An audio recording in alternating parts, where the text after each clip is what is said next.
Hello, good evening to all of you. कल हमारा actual में मीटिंग था, इस वजह से क्लास नहीं हो पाया। क्लास डेली होगा, परेशान होने की बात नहीं है। वो मीटिंग था तो इस वजह से क्लास रिकॉर्ड नहीं हो पाया। 2 बजे से 5 बजे तक मीटिंग था अन अकेडमी में। तो खैर छोड़िए। अब कल का लेक्चर में हमने planning commission planning in India पढ़ रहे थे, तो हमने चौथी योजना आयोग, जो चौथी योजना है, तो वहां तक हमने देख लिया था। आज हमें पांचवी योजना देखना है। जो पांचवी योजना है, ठीक है, पांचवी पंचवर्षीय योजना यानी five year plan, fifth 5 year plan, तो उसके बारे में पढ़ना है। चलो, इससे पहले मैं आपको सभी को बता दूं कि देखो, अनअकैडमी भारत का सबसे बड़ा प्लेटफॉर्म बनकर उभरा है। अगर आप अनअकैडमी के साथ जुड़ते हो तो daily live classes, live test quizzes, structured courses, unlimited access, ये सारी चीजें मिलेंगी। और भी एजुकेटर हैं जिनसे जुड़ के अपनी पढ़ाई को बेहतर कर सकते हो। साथ ही साथ अगर हम बात करें तो अनअकैडमी जो लर्निंग ऐप है, इसमें से Google play store, app store से जाके आप क्या कर सकते हो, यहाँ से डाउनलोड करके और अपनी पढ़ाई को बेहतर कर सकते हो। आगे बढ़े तो मेरा नाम देवी सिंह है। इंडियन इकोनॉमी पीटी और मेंस के लिए पढ़ा रहा हूँ। आज से पीटी यानी आज तीसरा लेक्चर ऐप में होगा और ये क्लासेस तो चल ही रही हैं हमारी, है ना। तो अगर जो बच्चे स्टार्टिंग से पढ़ना चाहते हैं तो ऐप में 2 बजे से डेली एप्लीकेशन पे अनअकैडमी के डेली 2 बजे क्लासेस होती है। ये अनअकैडमी का प्रोफाइल लिंक है, वही यहाँ से आप जाके आप फॉलो कर सकते हो। ये टेलीग्राम लिंक है, सारे हैंडआउट प्राप्त हो जाएंगे। SPDSC10 और देवी वाईटी ये कोड है, इन कोड को यूज करके आप 10% का डिस्काउंट प्राप्त कर सकोगे, राइट। इसके साथ हमारे इस प्लेटफॉर्म पे करीब 16,000 के ऊपर रिकॉर्डेड फॉर्म में लेक्चर पड़े हुए हैं, हर एक सब्जेक्ट को लेकर के 15-15, 20-20 अपकमिंग क्लासेस भी हैं। साथ में बात करें तो हमारे पास ये देवी वाईटी मेरा कोड है, जो उधर बताया था, एक SPDSC10 भी, तो देवी वाईटी और SPDSC10 ये कोड है। इनमें से यूज करके आप, जैसे कि मान लो कि 6 मंथ प्लस, मात्र प्लस में सब्सक्राइब कर रहे हो, तो जिसकी फी 40,500 है, आपको 36,450 रुपया पेड करनी होगी। आपको इतना DBYT यूज करके मतलब डिस्काउंट प्राप्त हो जाएगा। सेम एज यहाँ पर भी है। 14 जनवरी को ये इसको कोड को यूज करके एनरोल कर लेना है, DBYT कोड यूज करके। और 14 फरवरी को, जनवरी को नहीं, फरवरी को ये हमारा एक कॉन्टेक्स्ट हेल्ड होने वाला है। 60 मिनट्स होंगे, 60 क्वेश्चंस होंगे। ये अनअकैडमी कॉम्बैट है इसमें से। और जो जीतेगा बच्चा 1 to 10 रैंकर्स तक को 1 मंथ का सब्सक्रिप्शन प्राप्त होगा। वहीं प्लस और आइकॉनिक के अंतर्गत इसमें जरा देखिएगा, SPDSC10 ये कोड है, इसको यूज करके या फिर DBYT, इन दोनों में अगेन वही छूट पा सकते हो। तो चलो स्टार्ट करते हैं, है ना।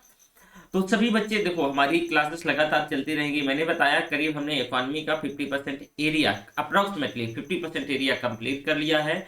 और हम पीटी और मेंस के लिए सभी पढ़ रहे हैं। मैंने बताया था कि करीब 150 क्लासेस या 140 क्लासेस आएंगी एक एक घंटे की, तो वही करीब 120 से 125 घंटा लगता है। तो आज ये 52वीं 53वीं क्लास होगी। तो चलो शुरू करते हैं हम, है ना। पांचवी पंचवर्षीय योजना, क्या पांचवी पांचवी पंचवर्षीय पंचवर्षीय योजना योजना fifth 5 year fifth 5 year plan, fifth 5 year plan. यहां से क्वेश्चन पूछा जाता है, मैंने आपको बताया था, ठीक है। चलो जरा देख लो, एक मिनट, है ना। हम पेन को यूज कर लेते हैं, ओके। तो देखो, इस योजना का जो मॉडल है, जो ये योजना है, इस योजना का जो मॉडल है, योजना का मॉडल है किस पर? डीपी धर डीपी धर मॉडल पर आधारित है। डीपी धर मॉडल पर बेस्ड है। इसका लक्ष्य क्या था? मैंने देखो, मैं बार बार बोल रहा हूं, यहां से क्वेश्चन पूछे जाते हैं। और स्टेट सिविल सर्विस में तो 100% हर साल यूपीएससी अल्टरनेट एक क्वेश्चन यहां से पूछता है। इसका लक्ष्य क्या है भैया? देखो, गरीबी उन्मूलन जो पांचवा है, पांचवी पंचवर्षीय योजना, इसका टाइम पीरियड कितना होता है? 1974 से 79, ये इसका टाइम पीरियड होता है, ठीक है। और इसका जो पांचवे का जो लक्ष्य है वो गरीबी उन्मूलन। क्या है? गरीबी उन्मूलन, गरीबी निवारण नहीं, गरीबी उन्मूलन। गरीबी उन्मूलन। अभी मैं उन्मूलन और निवारण में डिफरेंस बता दूंगा। क्या है? गरीबी उन्मूलन, ठीक है। और आत्मनिर्भरता प्राप्त करना, यानी क्या करना? सेल्फ रिलायंट होना, आत्मनिर्भरता प्राप्त करना। आत्मनिर्भरता, निर्भरता, निर्भरता यानी आत्मनिर्भरता प्राप्त करना, प्राप्त करना। अब ये आर तो नहीं रहेगा, ओके। तो यानी सेल्फ रिलायंस प्राप्त करना, ओके। इसके साथ साथ आप देखोगे कि जो 5वीं पंचवर्षीय योजना है ये समय से पहले जनता पार्टी सरकार द्वारा ये समाप्त कर दी जाती है। इसका टाइम पीरियड समाप्त कब होना था? इसको 1979 में समाप्त होना था। इस योजना को कब समाप्त होना था? इस यानी इसमें से जो इसको समाप्त होना था इसका टाइम पीरियड 1974 से 1979 5 ईयर प्लान था। तो जनता पार्टी की सरकार आती है। आपको पता होगा 1975 में इमरजेंसी लगती है। क्या है? इमरजेंसी लगती है। और उस इमरजेंसी के बाद आप देखोगे कि जनता पार्टी की सरकार बनती है। किसकी? जनता पार्टी की सरकार बनती है। और जब जनता पार्टी की सरकार बनती है तो इस योजना को यानी 5th 5 ईयर प्लान को समय से पहले समाप्त कर दिया जाता है। और छठी योजना का प्रारूप जो है, इसका जो प्रारूप है छठी योजना का 1978 टू 83 तैयार किया जाता है। इसमें जेपी के सरकार के जो ये जनता पार्टी है तो इसके सरकार के पतन के कारणों के कारण जो छठवीं योजना वो कार्यान्वित नहीं हो सकती है। छठवीं योजना का जो प्रारूप फॉर्मेट तैयार किया जाता है तो ये जनता पार्टी की भी सरकार गिर जाती है। तो फाइनली जनता पार्टी की सरकार गिरने के बाद भी ये योजना लागू नहीं हो पाती है, कार्यान्वित नहीं हो पाती है। और योजना का अंतिम वर्ष योजना अवकाश मान लिया जाता है। मतलब ये पूरी तरीके से कार्यान्वित नहीं होगी तो इसका अंतिम वर्ष छठवीं का, ठीक है ना? क्या है? अंतिम वर्ष। अंतिम वर्ष क्या मान लिया जाता है? योजना अवकाश मान लिया जाता है। योजना अवकाश मान लिया जाता है। योजना अवकाश मान लिया जाता है। योजना अवकाश मान लिया जाता है, ठीक है ना? तो इसमें दो चीज याद रखना है भैया कि इसका लक्ष्य क्या था। इसका लक्ष्य था कि गरीबी उन्मूलन, गरीबी निवारण नहीं, गरीबी उन्मूलन और आत्मनिर्भरता। गरीबी उन्मूलन, उन्मूलन यानी 5th की मैं बात कर रहा हूं, है ना?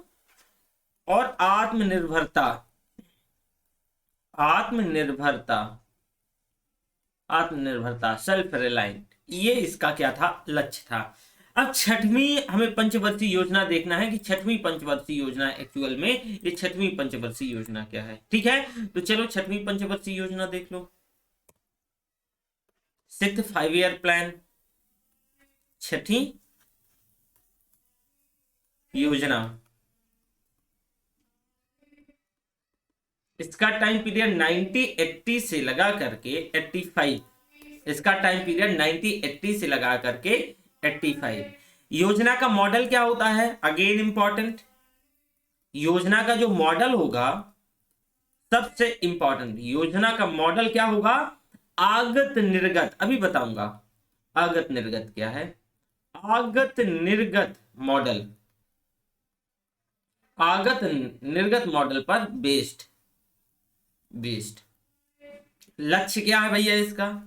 ध्यान दीजिएगा जरा। इसमें से गरीबी निवारण क्या है? गरीबी निवारण, रोजगार सृजन, रोजगार सृजन और राष्ट्रीय आय, राष्ट्रीय आय, रोजगार सृजन, राष्ट्रीय आय में वृद्धि, राष्ट्रीय आय में वृद्धि और प्रौद्योगिकी का औद्योगिकीकरण यानी टेक्नोलॉजी का इंडस्ट्रियलाइजेशन, प्रौद्योगिकी का औद्योगिकीकरण, ये सभी लक्ष्य हैं, ध्यान रखिएगा। प्रौद्योगिकी का औद्योगिकीकरण क्या है? औद्योगिकीकरण, औद्योगिकीकरण। इसके साथ साथ परिवार नियोजन, परिवार नियोजन, परिवार नियोजन, परिवार नियोजन, ठीक है? ये सारी चीजें इसका लक्ष्य रखा गया। अब देखो जो छठवीं पंचवर्षीय योजना में गरीबी निर्देशांक तैयार किया गया, जिसके आधार पे जो खुराक है यानी कैलोरी रखी गई। मैंने बताया जब मैं सोशियोलॉजी पढ़ा रहा था, वो आपके जो सोशियोलॉजी शाम में, यानी आपकी ये क्लास आज हो चुकी होगी, शाम में जो सोशियोलॉजी 5:30 बजे जाता है, एक हिंदी ऑप्शनल करके चैनल है, आप डालिएगा सोशियोलॉजी बाय देवी सिंह तो आपको मिल जाएगा। उसमें से सेकंड पेपर से मैंने स्टार्ट किया है, और वो आपके लिए जीएस के लिए भी इंपॉर्टेंट है और ऑप्शनल वाले बच्चों के लिए तो है ही, ऑप्शनल ही पढ़ा रहा हूं क्योंकि, ठीक है। तो उसमें से मैंने जो गरीबी के आधार बताए थे, उसमें से मैंने तेंदुलकर, सुरेश तेंदुलकर कमिटी, रंगराजन कमेटी के जो सुझाव हैं, और उसके साथ साथ मैंने जितनी भी कमेटी थी उनके बारे में बताया था, ठीक है। तो जो इसमें से कैलोरी को बेस बनाया गया, इसके बारे में भी मैंने वहां डिस्कस किया है, जाके उस क्लास को आप डेली कर सकते हो, ठीक है। तो इसमें से यही कहा गया कि ग्रामीण क्षेत्रों में अगर कोई व्यक्ति 2400 कैलोरी क्या है, 2400 कैलोरी कंज्यूम करता है तो वो गरीब नहीं है। यदि कोई शहरी क्षेत्र में कोई 2100 कैलोरी कंज्यूम करता है तो वो भी गरीब नहीं है, वो भी गरीब नहीं है। यहां गरीबी को मेजरमेंट करने के लिए ये डेटा सेंसस तैयार किया गया, ये डेटा सेंसस तैयार किया गया, ठीक है। तो इसमें ये सारी चीजें रखी गई। साथ में छठी पंचवर्षीय योजना में मानक व्यक्ति वर्ग घोषित किया गया। इसको क्या घोषित किया गया? मानक व्यक्ति वर्ष घोषित किया गया। Standard person of the year, इसका इंग्लिश ऐसा ध्यान रखिएगा, standard person of the year. छठवीं पंचवर्षीय योजना को standard person of the year घोषित किया गया। यदि कोई व्यक्ति प्रतिदिन 8 घंटा और साल में 273 दिन रोजगार में रहता है तो उसे standard person of the year कहा जाएगा, उसे standard person of the year कहा जाएगा। मतलब क्या है कि कोई व्यक्ति डेली 8 घंटे वर्क करता है और साल में 273 घंटे वर्क करता है, 273 दिन, सॉरी कितना, 273 दिन, घंटे नहीं, तो उसको standard person of the year माना जाएगा, ठीक है। अब देखो 1980 में 6 बैंकों का, इसी टाइम 1980 में 6 बैंकों का क्या नेशनलाइजेशन कर दिया जाता है, ठीक है, नेशनलाइजेशन कर दिया जाता है। फिर 12 जुलाई 1992 को नाबार्ड की स्थापना करी जाती है। जब मैं बैंकिंग सिस्टम पढ़ा रहा था तो मैंने नाबार्ड के बारे में मैंने डिटेल से बताया था कि यह एक तरीके से रीफाइनेंसिंग बॉडी है। ये आम आदमी को कोई लेन देन नहीं करती है, ये बैंकों को ऋण देती है। कृषि क्षेत्र में जो उससे संबंधित छोटी छोटी इकाइयां हैं, ये उनको क्या करती है, ये पैसा सैंक्शन करती है, ठीक है। इसके साथ साथ भारत में गरीबी उन्मूलन के लिए गरीबी हटाओ पर फोकस किया गया, गरीबी हटाओ पर विशेष बल दिया गया और इसके अंतर्गत कुछ योजनाएं चली गई। क्या योजनाएं चली गई? गरीबी हटाओ, ये नारा दिया गया था, इंदिरा जी ने दिया था, गरीबी हटाओ। तो इसके बाद कुछ योजनाएं लाई गई। इन योजनाएं बहुत इंपॉर्टेंट हैं क्योंकि ये योजनाएं पूछी जाती हैं। तो पहली योजना थी आईआरडीपी, आईआरडीपी, पहली योजना थी आईआरडीपी। IRDP what?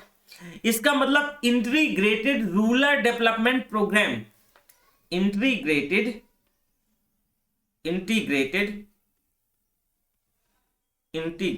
रूरल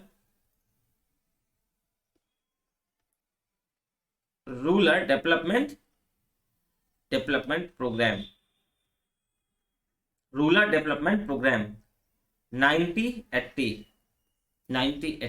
ये योजना क्यों लाई गई? ये नारा दिया गया, गरीबी हटाओ, गरीबों को नहीं, गरीबी हटाओ, गरीबों को मत हटाओ, ठीक है। चलो अब इसके बाद देखोगे NREP, NREP। देखो ये NREP का मतलब क्या है? देखो national rural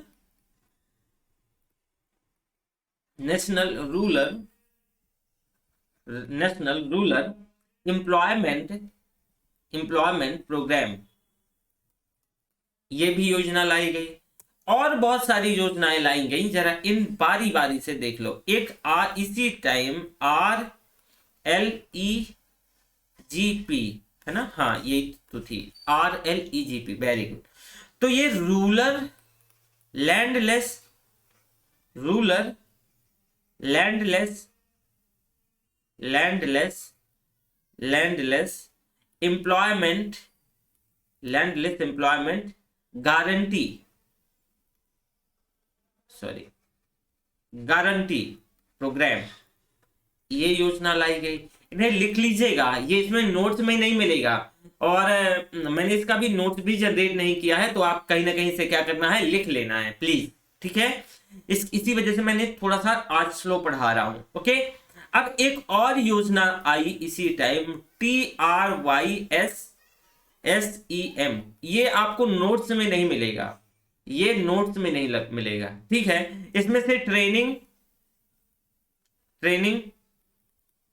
training of rural youth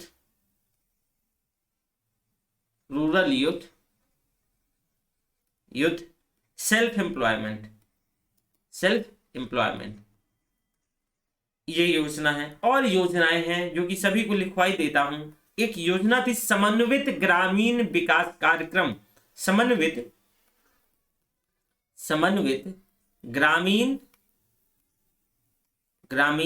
विकास कार्यक्रम, विकास कार्यक्रम। अगली योजना थी राष्ट्रीय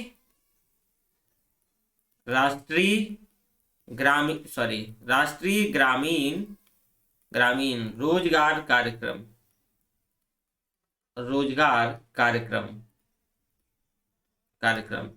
अगली योजना थी ग्रामीण भूमिहीन, ये सारी योजनाएं थी, ठीक है, ओके। तो ये जो ऊपर मैंने लिखवाया वो इंग्लिश में था, ग्रामीण रोजगार गारंटी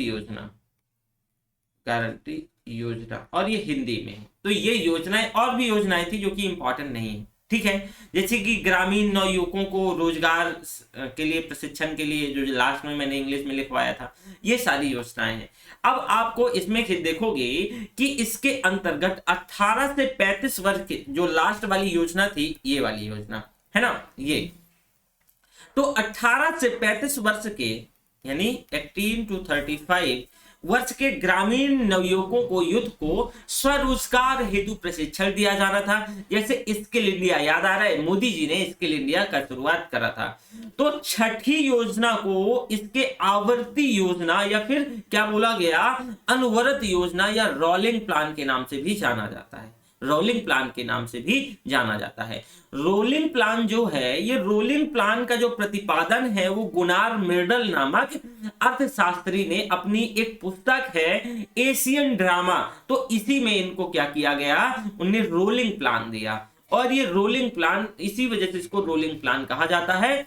तो ये आपको बीपीएससी में 2 बार क्वेश्चन पूछा गया। एक तो बहुत पहले पूछा गया 45वीं बीपीएससी के आसपास, और एक बार जब ये क्वेश्चन लेटेस्ट 2016 में पूछा गया कि रोलिंग प्लान का प्रतिपादन और इसकी इनकी कौन सी पुस्तक थी। तो प्रतिपादन किसने किया, गुनार मिर्डल, लिख देता हूं, है ना। देखो, इस योजना को ना क्या रोलिंग प्लान के नाम से भी जाना जाता है। रोलिंग प्लान के नाम से भी जाना जाता है। रोलिंग प्लान, इसको किसने दिया, इसको प्रतिपादन किसने कॉइन किया, प्रतिपादन किसने किया, इसका गुनार मिर्डल नामक इकोनॉमिस्ट, अर्थशास्त्री। इनकी अपनी पुस्तक है, अपनी ये क्या है, पुस्तक है, जिसका नाम है एशियन ड्रामा,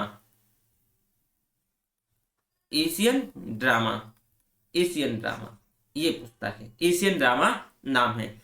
भारत में इसको लागू करने का जो श्रेय है वो डीटी लकड़ावाला को, क्या है, लकड़ावाला को जाता है। और मैंने लकड़ावाला समिति भी बताई थी, याद है। इसका श्रेय किसे, डीटी लकड़ावाला को जाता है, डीटी लकड़ावाला को जाता है। तो ये रही आपकी 6वीं पंचवर्षीय योजना। अब देखते हैं 7वीं पंचवर्षीय योजना क्या है। 7वीं पंचवर्षीय योजना, 7वीं पंचवर्षीय सातवीं पंचवर्षीय योजना, सातवीं पंचवर्षीय योजना। देखो योजना का जो मॉडल है वस्तु मजदूरी, योजना का मॉडल क्या है? वस्तु मजदूरी, वस्तु मजदूरी, वस्तु मजदूरी मॉडल, वस्तु मजदूरी मॉडल, ये योजना का मॉडल है। लक्ष्य क्या है भैया इसका? अगर लक्ष्य की बात करें तो समृद्धि यानी आर्थिक समृद्धि, समृद्धि, आधुनिकीकरण मॉडर्नाइजेशन, आधुनिकीकरण, आधुनिकीकरण मॉडर्नाइजेशन, आत्मनिर्भरता, आत्मनिर्भरता, आत्मनिर्भरता,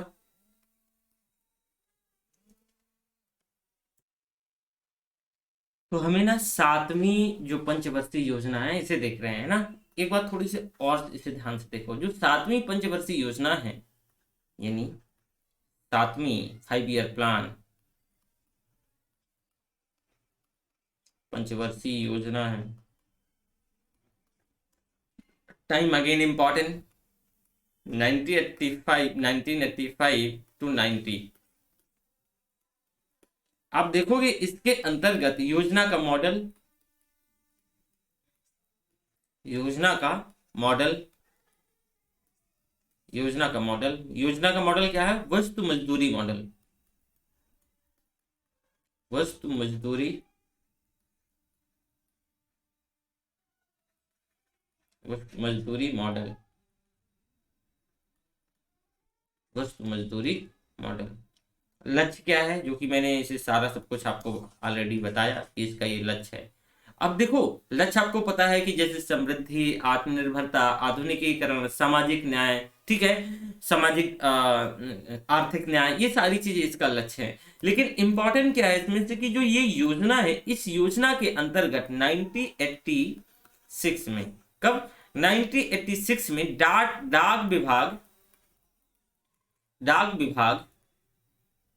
विभाग ने स्पीड पोस्ट, क्या है? डाक विभाग ने स्पीड पोस्ट व्यवस्था, स्पीड पोस्ट व्यवस्था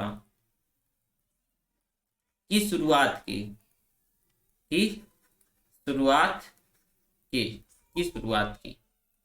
इस योजना के तहत, इस योजना के तहत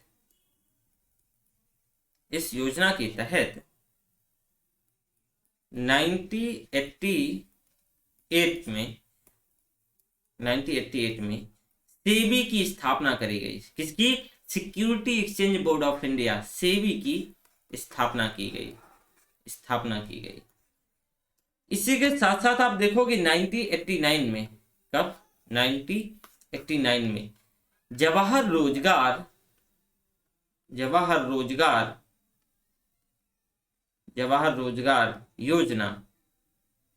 योजना और नेहरू रोजगार योजना की क्या करी गई? शुरुआत करी गई।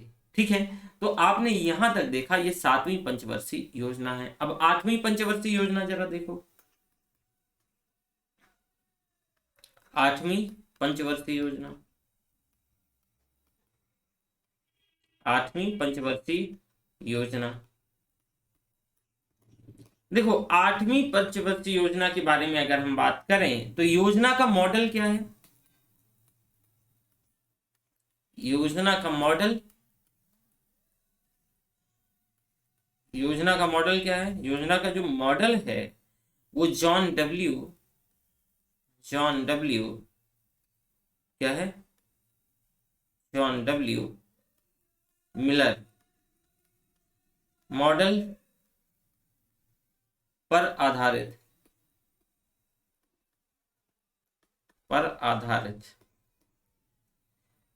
अब आठवीं पंचवर्षीय योजना में भारतीय अर्थव्यवस्था नियोजन की तरफ क्या है? बढ़ने लगी। जैसे कि आप देखोगे फ्रांस में, वैसी सेम एज भारत में भी ऐसा नियोजन देखने को मिलता है। आठवीं पंचवर्षीय योजना सर्वाधिक सफल हुई, सबसे ज्यादा सफलतम योजनाओं में से आठवीं पंचवर्षीय योजना मानी जाती है। तो ये योजना क्या है? सबसे ज्यादा सफल हुई, सफल योजना मानी जाती है। इसके अंतर्गत आप देखोगे 8वीं पंचवर्षीय योजना 1 जनवरी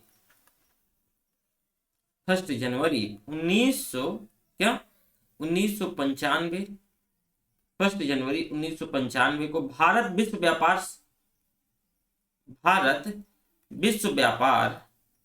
विश्व व्यापार संगठन का सदस्य बना। WTO यानी संगठन WTO का क्या बना, सदस्य बना, WTO का सदस्य बना। इसके बाद 1993, कब 1993 में शिक्षित बेरोजगार, क्या शिक्षित बेरोजगार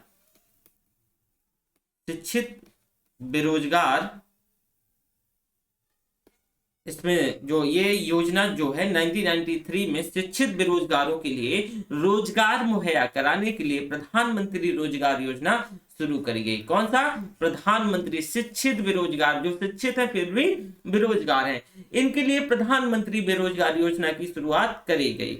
इसके बाद 1990 में लघु उद्योगों को, जो छोटे छोटे उद्योग हैं इनके लिए, लघु उद्योगों के लिए विकास के, डेवलपमेंट के लिए, आर्थिक विकास के लिए एक सिडबी, यानी मैंने जैसे कि आपको पिछले छठवीं के अंतर्गत कुछ चीजें बताई थी, ठीक है।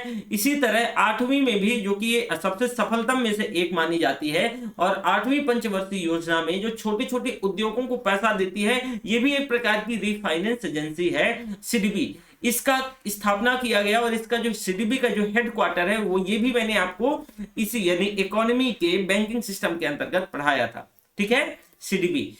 तो इसकी जो सिडबी की स्थापना है कब करी गई, इसका हेडक्वार्टर यानी इसकी स्थापना 1990 में, और ये छोटे छोटे उद्योगों को ऋण देती है, ठीक है। इसके बाद 1991 में 1991 में भारत में आर्थिक सुधार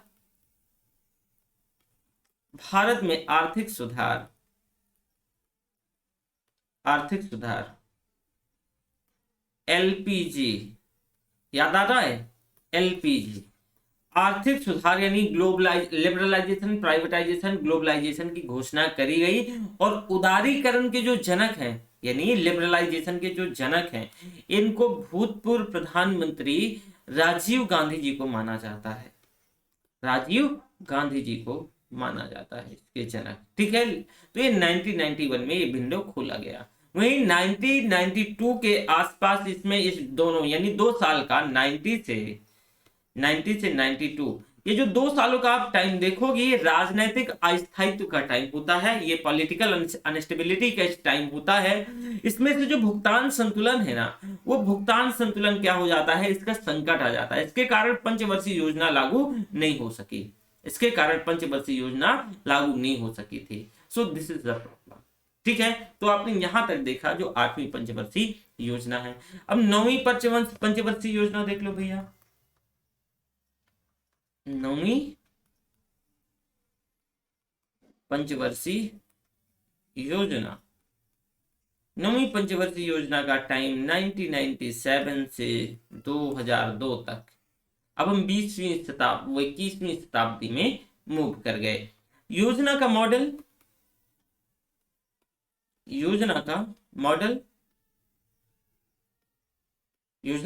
क्या है, आगत निर्गत मॉडल, निर्गत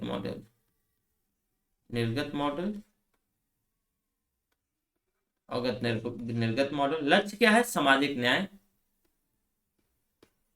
लक्ष्य बहुत पूछा जाता है, सामाजिक न्याय, समानता के साथ आर्थिक समृद्धि, समानता के साथ आर्थिक समृद्धि,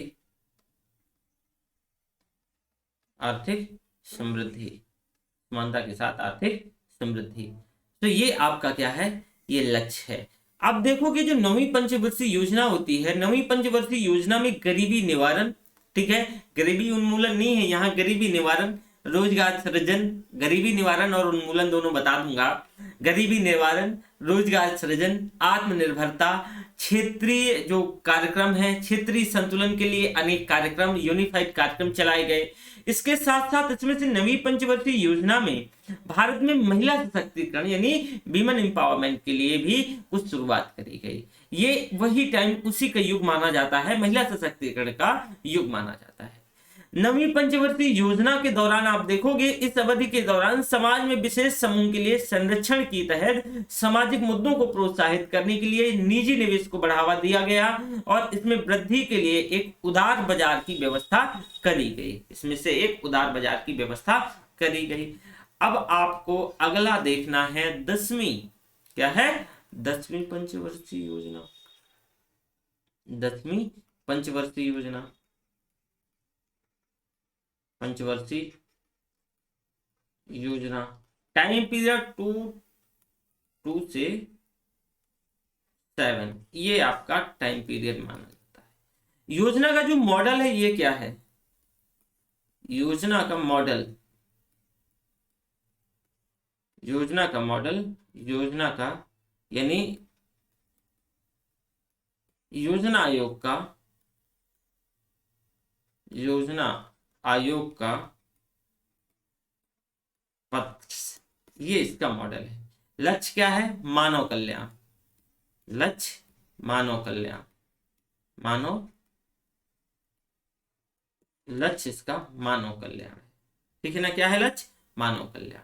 तो यहां तक आपने चीजों को देखा। इसकी मुख्य प्राथमिकता देख लो, जो मुख्य प्राथमिकता है, मुख्य प्राथमिकता वो क्या है, कृषि, सॉरी मुख्य प्राथमिकता कृषि है। देखो जो 10वीं पंचवर्षीय योजना है, क्या है, जो 10वीं पंचवर्षीय योजना है, ये आर्थिक वृद्धि का लक्ष्य 8%, यहाँ पे जो इकोनॉमिक ग्रोथ का लक्ष्य 8% उपलब्धि और ये करीब इसमें से 7.6% प्रतिवर्ष रही।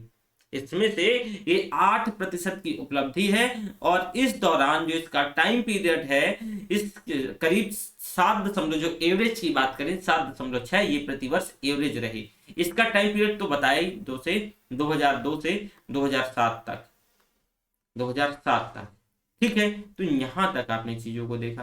अब देखो 10वीं पंचवर्षीय योजना के तहत भारत के स्कूलों में सभी बच्चों को 2003 तक दाखिला करवाना था, सभी को भारत में, यानी एजुकेशन की ओर हम सोचने लगे हैं। भारत में सभी बच्चों को 2003 तक दाखिला करवाना था और 2007 तक सभी बच्चों को स्कूली शिक्षा के 5 साल पूरा करना था। स्कूली शिक्षा के क्या है, 5 साल पूरा करना था, 5 साल पूरा करना था।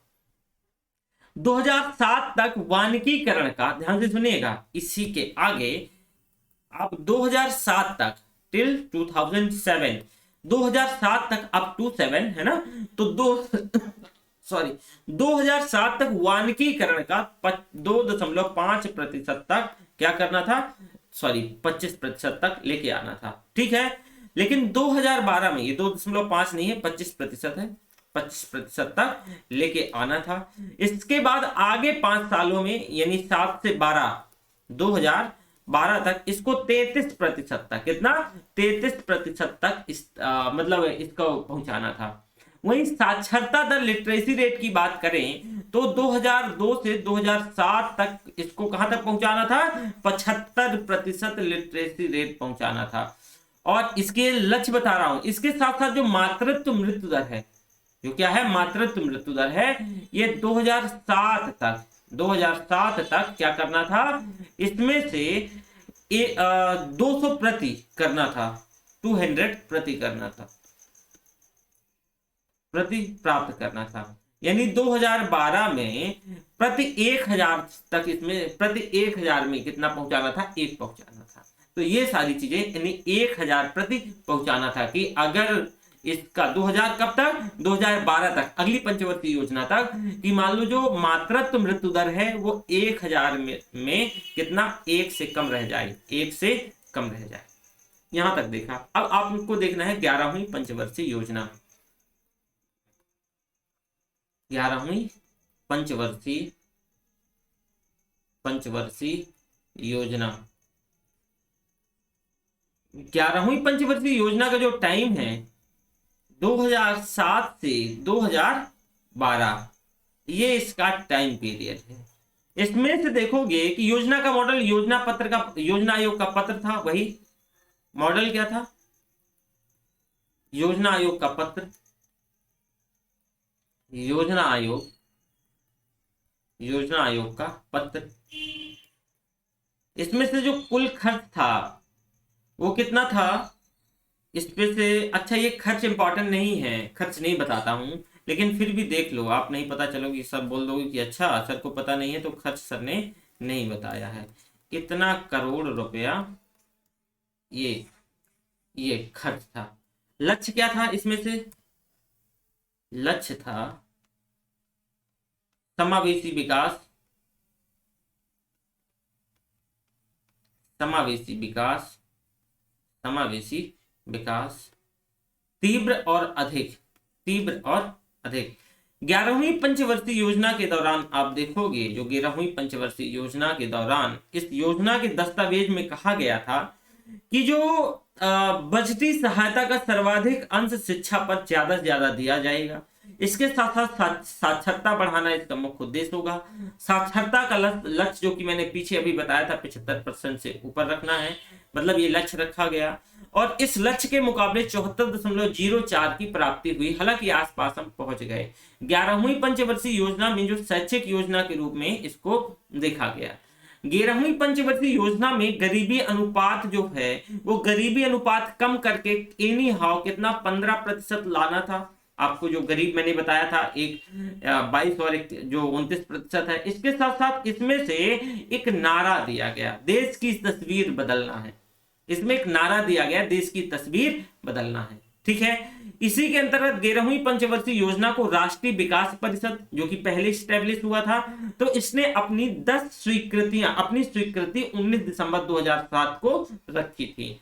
11वीं पंचवर्षीय योजना में जो विकास का लक्ष्य है वो 9% रखा गया। कितना, 9% रखा गया। इस लक्ष्य के मुकाबले जो है प्राप्त नहीं हो सका, 7.9%, मतलब प्रतिशत इतना लक्ष्य की प्राप्ति हुई। जीडीपी के कुल अनुपात में जो कृषि है, कृषि क्षेत्र में औसत वृद्धि 3.7% लक्ष्य रखा गया और इसकी प्राप्ति हो सकी, इसकी प्राप्ति हो सकी। तो यहां तक आपने देखा 11वीं पंचवर्षीय योजना। अब 12वीं पंचवर्षीय योजना, 12वीं पंचवर्षीय योजना, योजना का मॉडल अगेन वही सेम, योजना का मॉडल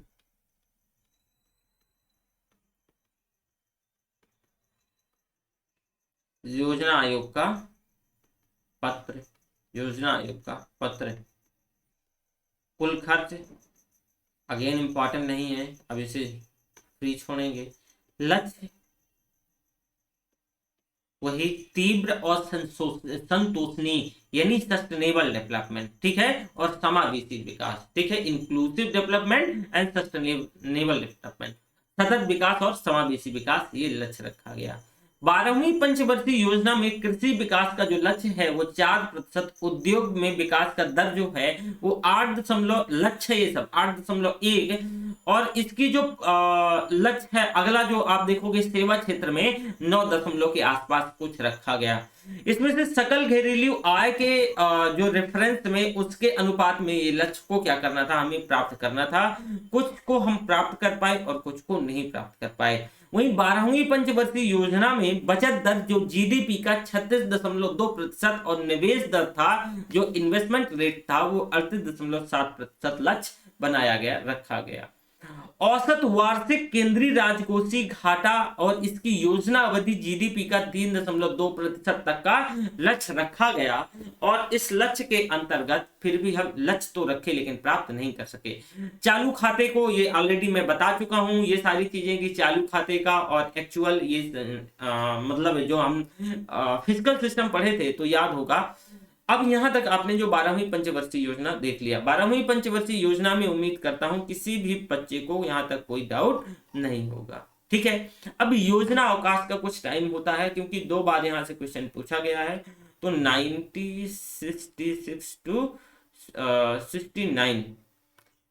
इसमें से ये योजना अवकाश का टाइम है 1979, सॉरी 9 है, और ये 80, और एक 1992, यहाँ भी प्रॉब्लम आती है, ये 90 और 92 पॉलिटिकल अनस्टेबिलिटी देखने को मिलती है। ये क्या है, ये योजना अवकाश का टाइम है, योजना अवकाश का टाइम। इसमें से देखोगे तीसरी और चौथी के मध्य होता है, ये थर्ड एंड फोर्थ के मध्य होता है, ये फिफ्थ और सिक्स के मध्य होता है, फिफ्थ और सिक्स के मध्य होता है, ये जो इसका टाइम पीरियड, और इसका सेवेंथ और एट्थ के मध्य होता है, ये टाइम पीरियड होता है, ये इनका टाइम पीरियड, योजना अवकाश का टाइम पीरियड होता है। पिछड़े देशों में जो रोलिंग प्लान है, ये जो अनुवर्धित योजना है, इसका सुझाव डी मिर्डल द्वारा, किसके, जी मिर्डल द्वारा दिया गया था। और 1978 में मोरारजी देसाई के नेतृत्व वाली जो सरकार बनती है जनता पार्टी, ये इसी जो कॉन्सेप्ट को, इसी अवधारणा को क्या करती है, फॉलो करती है। अब इसके लिए कुछ इंपॉर्टेंट फैक्ट मैं बता देता हूं, जैसे कि विकास केंद्र उपागम का क्षेत्रीय विषमता को दूर करने के लिए चतुर्थ पंचवर्षीय योजना में इसको अपनाया गया, किंतु इस पर विशेष बल पांचवी पंचवर्षीय योजना में दिया जा सका। लिख लीजिए, इसमें जो विकास केंद्र उपागम को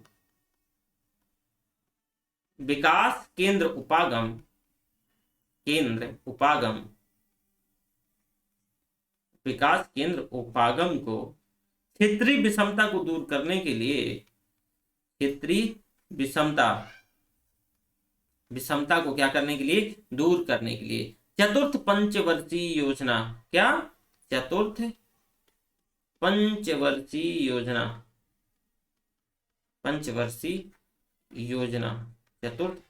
योजना में अपनाया। इसके साथ साथ इसमें देखोगे जो सर्वाधिक विकास दर की अगर बात करें तो 10वीं पंचवर्षीय योजना में 7.6, ये कई बार पूछा जाता है, 7.6, और 11वीं में 7.9, ये क्या है, ये सर्वाधिक रहा। राष्ट्रीय विकास परिषद को एक सर्वोच्च मंत्री परिषद की संज्ञा के संस्थानन के द्वारा दिया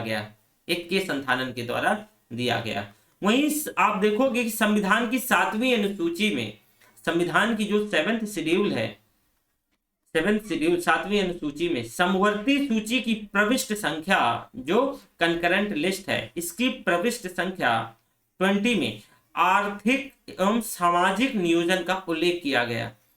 आर्थिक एवं सामाजिक नियोजन का उल्लेख किया गया। ये आपके लिए एग्जाम के लिए कुछ उपयोगी फैक्ट हैं। वहीं आप देखोगे कि इसके अंतर्गत जो 7वीं पंचवर्षीय योजना में भोजन काम और उत्पादन का नारा दिया गया, 7th में 5 ईयर प्लान में क्या दिया गया, नारा क्या था, भोजन काम और उत्पादन का नारा दिया गया था। इसके साथ साथ केंद्रीय बजट 1999-2000 के में निर्णय के द्वारा ध्यान से सुनिएगा, इसमें से जल विभाजन विकास कोष, जल विभाजन यानी वाटर सेट डेवलपमेंट फंड का क्या किया गया, स्थापना करी गई। इसमें अनुवर्धित योजना के अंतर्गत जो रोलिंग प्लान है, इसके दौरान गांधीवादी नीति को अनुसरण करते हुए इसको आगे बढ़ाया गया और भारत सरकार द्वारा नाबार्ड के सहयोग से 200 करोड़ रुपए की लागत के माध्यम से करीब 100 जिलों में, वर्तमान में करीब 120 जिलों में ये सारी चीजें हैं, तो एक एकीकृत जल विभाजक की स्थापना करी गई। किसने सहयोग दिया, नाबार्ड ने, तो अगेन इंपॉर्टेंट है। वहीं राष्ट्रीय विकास परिषद को पंचवर्षीय योजना को स्वीकार करने की जो अंतिम क्या किया गया, अधिकार प्राप्त था। सर्वाधिक वृद्धि वाला जो वर्ष था 2006-07 था, यहाँ 9.6% की वृद्धि दर्ज करी गई थी, 9.6% की वृद्धि दर्ज करी गई थी 2006 और 7 में, मतलब ये गोल्डन टाइम था। ठीक है, अब इसके बाद 11वीं पंचवर्षीय योजना में शिक्षा के क्षेत्र में कुछ अनिवार्य प्रारंभिक शिक्षा पर फोकस किया गया, बल दिया गया, जैसे कि इनिशियल फेज में उच्च शिक्षा पे बल दिया गया था। ठीक है, तो ये तो रहा योजना आयोग। योजना आयोग के बाद नीति आयोग आता है।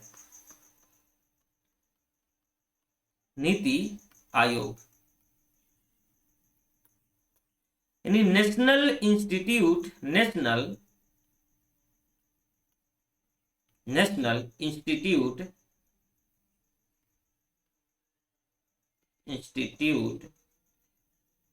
फॉर ट्रांसफॉर्मिंग इंडिया,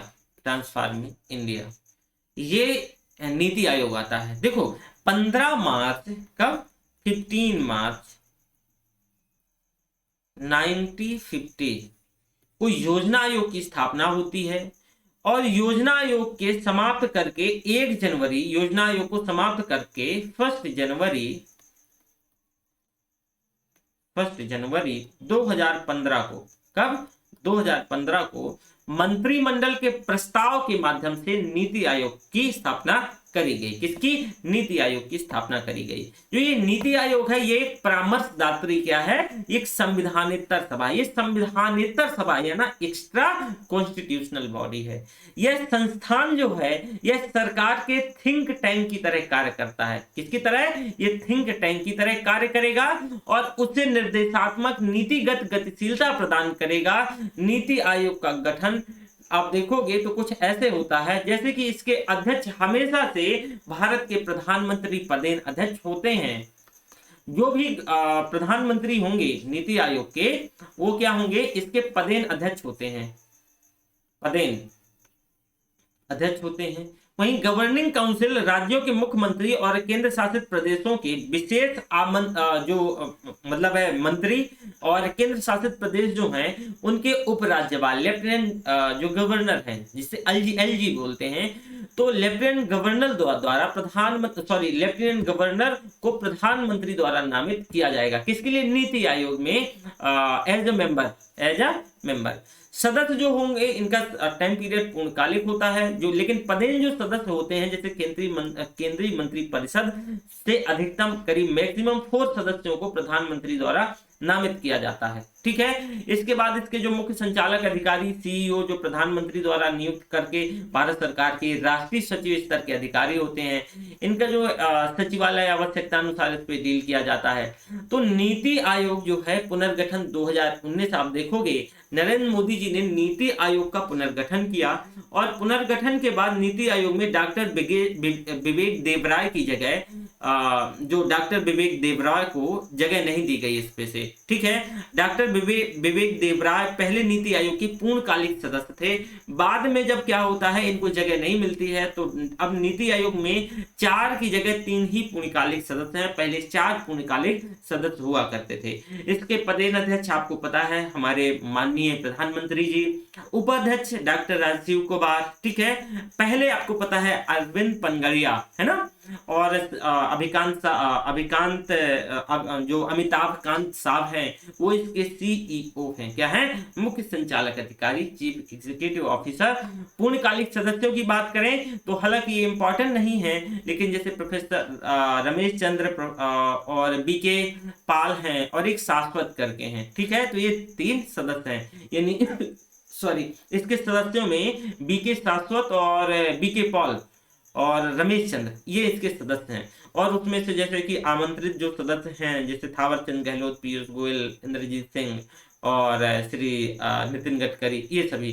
पदेन सदस्य में राजनाथ जी 4 लोग हैं। राजनाथ डिफेंस मिनिस्टर है ना, अमित शाह जी हो गए गृह मंत्री हैं, और निर्मला सीतारमन हमारी वित्त मंत्री हैं, नरेंद्र सिंह तोमर कृषि मंत्री हैं।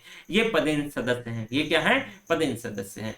नीति आयोग के कुछ उद्देश्य हैं। इन उद्देश्यों की अगर हम बात करें तो देखो, राज्यों की भागीदारी के साथ राष्ट्रीय विकास की प्राथमिकताओं और क्षेत्रों में रणनीतियों को एक साझा ब्लूप्रिंट तैयार करके और एक विकास की ओर क्या करना, अग्रसर करना। साथ ही साथ प्रधानमंत्री और मुख्यमंत्री को राष्ट्रीय एजेंडा के प्रारूप में उपलब्ध करवाना, ब्लूप्रिंट मतलब उपलब्ध करवाना, और सहयोगात्मक संघवाद को बढ़ावा देना। क्या है? फेडरलिज्म को बढ़ावा देना। जैसे कि ग्राम स्तर पर विश्वसनीय योजना तैयार करने के लिए एक तंत्र का विकसित करना और आर्थिक कार्यनीति में राष्ट्रीय सुरक्षा के हितों को शामिल करना। वहीं समाज के उन वर्गों पर विशेष ध्यान देना जिसमें से आर्थिक प्रगति में उचित प्रकार के लाभ, जो मतलब लाभ प्राप्त करवाए जा सके। ये सारी चीजें, ये उद्देश्य हैं, बहुत सारे उद्देश्य हैं, ठीक है। तो यहीं तक आज, और कल हम वित्त आयोग और ये हालांकि 14 और 15वां वित्त आयोग पढ़ा था, इसके बाद हम आगे स्टार्ट करेंगे, ठीक है। तो थैंक यू वेरी मच, यहीं तक आज रखते हैं।